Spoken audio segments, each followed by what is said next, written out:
NVIDIA 嘅圖像處理器，好似呢啲最新嘅 Blackwell GPU，依家已經喺全球各地嘅伺服器機櫃入邊。NVIDIA 由一間遊戲巨頭一躍成為生成式 AI 嘅核心，負責訓練模型、運行工作負載，令 NVIDIA 嘅市值飆升。過去一年已經出貨嘅600萬塊 Blackwell GPU。呢個系統可以連接全部72塊 GPU， 等佢哋可以當成一塊 GPU 咁用，推動最先進嘅 AI 工作負載。GPU 係英偉達及其主要競爭對手 AMD 嘅通用主力處理器。但另一大類人工智能芯片正在崛起，咁就係定製 ASIC 專用集成電路。而家所有主要嘅超大規模數據中心運營商都喺度設計呢種芯片。谷歌、亞馬遜、Meta、微軟、OpenAI 以及博通呢啲人工智能芯片體積更細，價格更低，更容易獲得，而且顧名思義係專門為某一特定用途而設計嘅。但我哋預計呢個市場未來幾年增長速度會比 GPU 市場更快。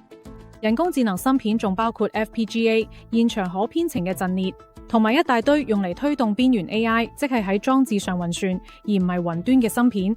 簡單嚟講 ，AI 芯片種類多到不得了，呢個領域只會越嚟越擠迫。佢不如我哋停一停，逐樣拆解下各種唔同類型嘅 AI 芯片有咩分別、優點同缺點，仲有簡單介紹下而家參與 AI 芯片熱潮嘅主要公司。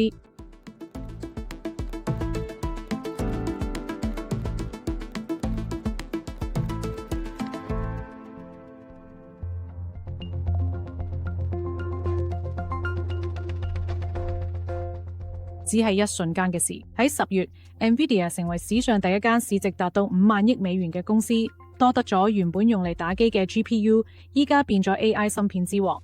咁究竟點樣先可以令一粒芯片最適合做 AI 呢？ GPU 喺呢個情況下，其實就係專門為佢做平衡運算而設計出嚟嘅。因為你睇下，要渲染一幅圖像或者一個場景，你要一次過計算晒所有像素，所以 AI 真係好啱用咁發揮呢種能力。想了解 GPU 點解會同 AI 畫上等號，我哋要返到2012年，好多人都認為嗰陣係 AI 嘅大爆炸時刻。AlexNet 呢個係一個全新、極之準確嘅神經網絡，喺一個著名嘅圖像識別比賽入邊，完全擊潰晒所有對手。原來 NVIDIA GPU 用咗渲染逼真圖像嘅平衡運算，其實都好適合用嚟訓練神經網絡，即係電腦靠數據學習，而唔係淨係靠程式員寫嘅代碼。佢研究人員冇關部 GPU， 然後話我要 hack 部機，攞到佢嘅效能，要釋放平衡運算嘅能力，解鎖深度學習呢個用途嘅表現。雖然 AI 工作負載通常會用 GPU 或者專用 ASIC 加速，但好多時都仲需要一個主機中央處理器 CPU， 好似 NVIDIA Grace Blackwell 伺服器機架系統入邊嘅 Grace 嘅。不過 CPU 係用少量但強勁嘅核心，順序冇處理通用任務，而 GPU 就有成千上萬個細細粒專注做平衡數學運算嘅核心，好似矩陣相乘咁，用嚟處理多維數據結構，即係所謂嘅 Tensor。呢種可以同時做大量運算嘅能力，令 GPU 成為 AI 計算兩大主要階段訓練同推理嘅理想選擇。訓練就係教 AI 模型從大量數據入邊學習模式，而推理就係用 AI 根據新資訊作出決策，就好似 AI 嘅日常應用入邊出現咁。無論你係用 Starbucks App 買咖啡，定係喺工作上用 Salesforce 同人互動，又或者用 AirPods 同我哋對話呢，佢都係靠推理做到嘅。NVIDIA 會直接將佢嘅 GPU 賣俾 AI 公司，好似最近同 OpenAI 簽咗單，至少賣400萬塊，亦都有賣俾外國政府，包括南韓、沙特阿拉伯同英國。佢亦都會賣 GPU 俾雲端服務供應商，好似 Amazon、Microsoft 同埋 Google 呢啲公司，再將 GPU 按鐘頭、分鐘甚至秒租俾人用。NVIDIA 仲有自己嘅 GPU 租賃計劃。而家可以應付 AI 工作負載嘅系統需求勁大，一個有72部 Blackwell 伺服器機櫃嘅系統，賣價大約300萬美金。NVIDIA 同我哋講，佢哋每個星期都會出貨1000部。對於 NVIDIA 嚟講咧，佢哋唔只係想賣粒晶片，而係想賣成個系統。因為你用系統層面去睇，佢速度、耗電同效能方面都會更加高。當然啦，NVIDIA 唔係唯一一間做緊為 AI 優化嘅機櫃級 GPU 系統嘅公司。喺最大嘅競爭對手超微半導體 AMD 靠住 Instinct GPU 系列有好大增長，仲得到 OpenAI 同 Oracle 嘅重大承諾。AMD 嘅 GPU 有一個大分別，就係佢哋用開放原始碼為主嘅軟件生態系統，而 NVIDIA 嘅 GPU 就係圍繞住 CUDA NVIDIA 自家專有嘅軟件平台做得好緊密優化。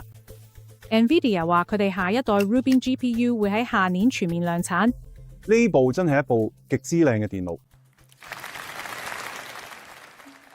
喺大型語言模型初期爆發嘅時候，計算密集型嘅訓練係關鍵，啱啱就係 GPU 嘅強項。但係隨住模型越嚟越成熟，需要做推理 inference 嘅次數都越嚟越多。而家訓練後技術已經引入，令呢啲模型變得好有能力。而家要睇到價值，你就要做推理。其實大家用 AI 就係靠推理 inference 嘅實現。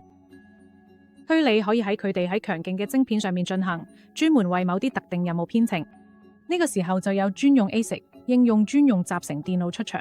而家每一間大型雲端供應商都自己設計 ASIC。GPU 好似瑞士軍刀，可以做唔同 AI 工作負載嘅各種平衡運算，但 ASIC 就好似一件單一用途嘅工具，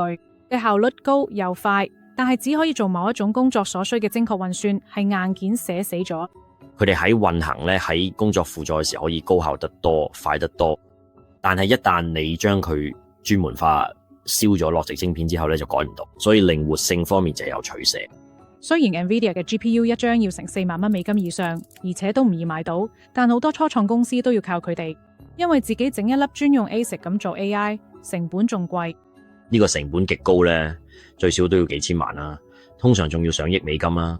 但對最大型雲端服務供應商嚟講，如果佢哋負擔得起，自己整專用 ASIC 其實好抵，因為鋰電又減少對 NVIDIA 嘅依賴。佢哋想壓低 AI 嘅成本，佢哋都想對自己開發嘅工作負載有多嘅控制權。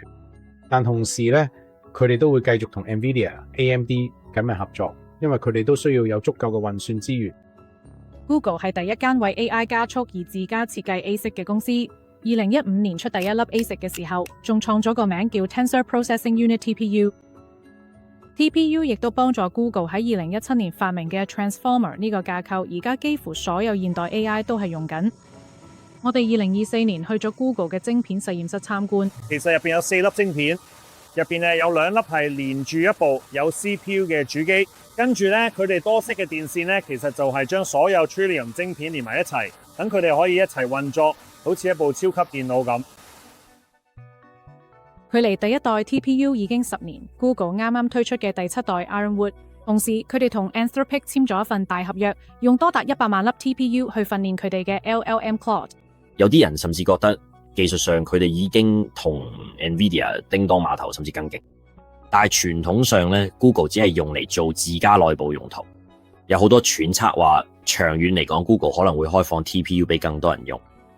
Amazon Web Services 係下一間設計自家 AI 晶片嘅雲端供應商。2015年，佢哋收購咗以色列晶片初創 Annapurna Labs Ron Diamond， 由第一日就喺嗰度做嘢。AWS 喺2018年宣布嘅 Inferentia，2022年推出 Trainium， 而家已經接近第3代。你可以將 Trainium 長成一堆有好多細小靈活 Tensor 引擎嘅工作坊。而 Google 嘅 TPU 就好似一條大型工廠輸送帶，有一個大而僵硬，專門做矩陣運算嘅格仔。兩者個名嘅分別其實都幾有意思。不過隨住時間過去，我哋見到 Trainium 晶片無論做推理定訓練工作負載都做得幾好。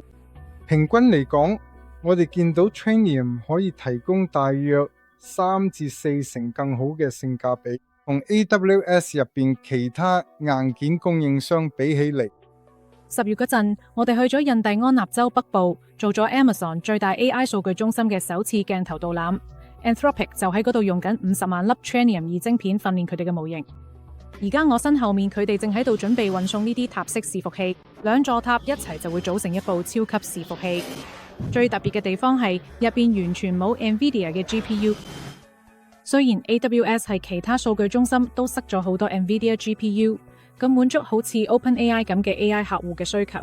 佢哋喺我哋平台上面嘅投資依然好大，甚至比你見到佢即將推出嘅 ASIC 部署都仲要多。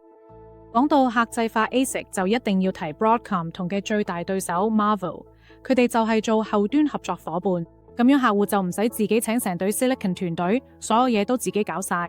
其實所有有做 ASIC 計劃嘅大型超大規模雲端公司咧，都會同至少一間晶片設計公司合作，而 Broadcom 咧就係最重要嗰間，佢會提供知識產權、技術同網絡相關嘅 know-how 咧。咁所以你會見到咧，特別係 Broadcom 咧，成為咗 AI 熱潮其中一個最大受益者咧。Broadcom 幫 Google 起咗 TPU Meta 嘅訓練同推理加速器，都係咁幫手。2023年推出，依家仲有一份超大新合約，會由2026年開始幫 OpenAI 做具體自己嘅客製化 ASIC。我哋見到 Broadcom 贏緊呢個市場，佢哋攞到7成甚至8成都唔出奇。我哋預計呢個市場未來5年呢，會以中雙位數複合增長率加速發展。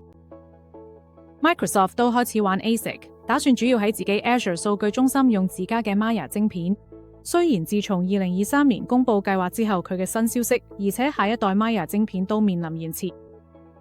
Intel 有自己嘅 Gaudi 系列 AI 專用客製化 ASIC。Tesla 都宣布佢會出 ASIC， 而 Qualcomm 就靠 AI200 殺入數據中心晶片市場。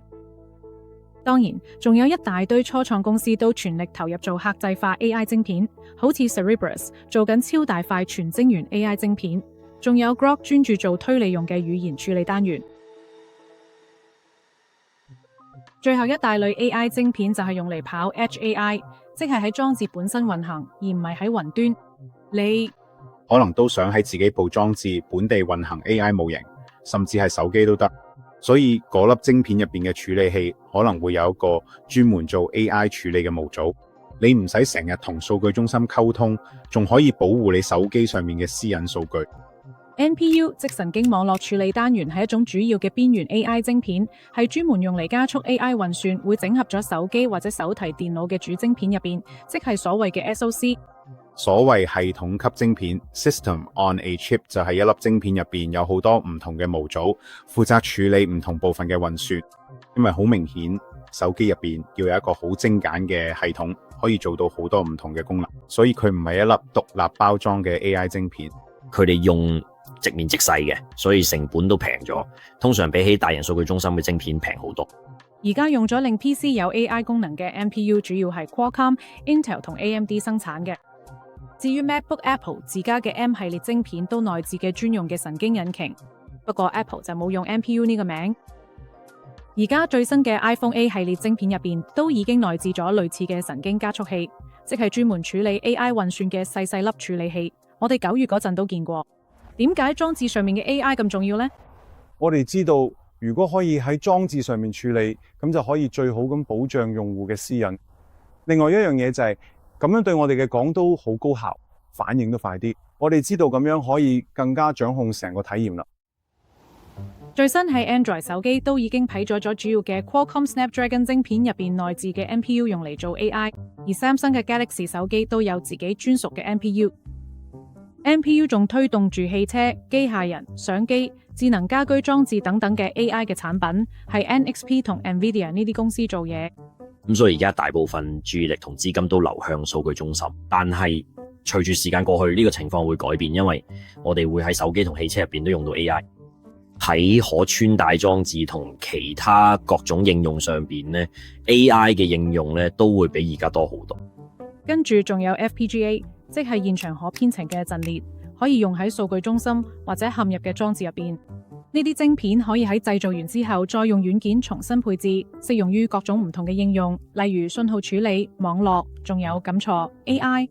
雖然 FPGA 比 NPU 或 ASIC 靈活得多，但係佢哋嘅 AI 工作負載上面，原始效能同能源效率都比較低。你會僱用 FPGA 因為你唔想自己設計你自己嘅 ASIC。但如果你要操作成千上萬個 ASIC， 其實會平啲。AMD 喺2022年用$490億收購咗 Xilinx， 成為全球最大嘅 FPGA 製造商。而 Intel 就因為2015年用$167億收購咗 Altera， 排第二。而家我哋已經介紹晒所有類型嘅 AI 晶片同埋設計佢哋嘅最大玩家。佢講下佢哋實際上喺邊度生產都好重要。因為好似 NVIDIA、Google 同 Amazon 呢啲巨頭，幾乎全部都靠同一間公司幫佢哋生產，就係台灣積體電路製造公司台積電。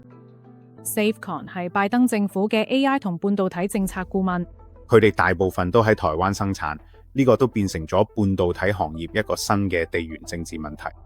快轉到而家有咗晶片法案，台積電喺亞利桑那州起咗一間超大型新晶圓廠，我哋喺12月仲係第一批入去拍攝嘅媒體。Apple 已經承諾會將部分晶片生產搬去台積電亞利桑那廠，不過佢最新嘅 iPhone A19 Pro 晶片係用台積電3納米製程，而家只可以喺台灣做到。不過 NVIDIA 嘅 Blackwell 就係用台積電4納米製程，意思就係我哋而家已經喺亞利桑那州全面量產 Blackwell。有喺美國政府嘅重大投資幫助 ，Intel 重新振興佢哋嘅晶圓代工業務，仲喺亞利桑那新廠生產先進嘅 18A 製程晶片。可以話 AI 可能真係令 Silicon Valley 再次有席可言。呢個講法好正，係啊，呢個唔單止可以喺度生產晶片，仲可以真正發揮實體 AI 嘅優勢，利用晒其他各種能力，帶嚟極大機遇。呢啲都可以推動好多製造業嘅進步，而且咧佢都會返咗呢度，確保美國可以繼續喺全球保持競爭力。華為、字節跳動同阿里巴巴都係中國幾個主要自家設計 ASIC 晶片嘅大玩家。雖然佢哋受限於出口管制，買唔到最先進嘅設備同 AI 晶片，好似 NVIDIA 嘅 Blackwell。另一個重大分野就係邊個可以搶到足夠電力去支持咗大規模嘅 AI 數據中心建設。如果美國想繼續喺 AI 領域領先，我哋依然面對住能源風險嘅困擾。例如中國喺呢方面做得比我哋好得多，雖然我哋擁有全球最頂尖嘅晶片，我相信仲領先幾代，但我覺得我哋必須大力發展能源呢點好關鍵。不過隨住 NVIDIA 成為全球市值最高嘅公司，各大企業都冇因為咁而放慢自家研發 AI 晶片嘅步伐。雖然要取代 NVIDIA 嘅地位唔容易，佢哋之所以有今日嘅地位，係因為佢哋努力爭取翻嚟，花咗好多年去建立，仲贏得咗開發者生態圈。但呢個市場會變得越嚟越大，我哋會繼續見到有新公司加入競爭。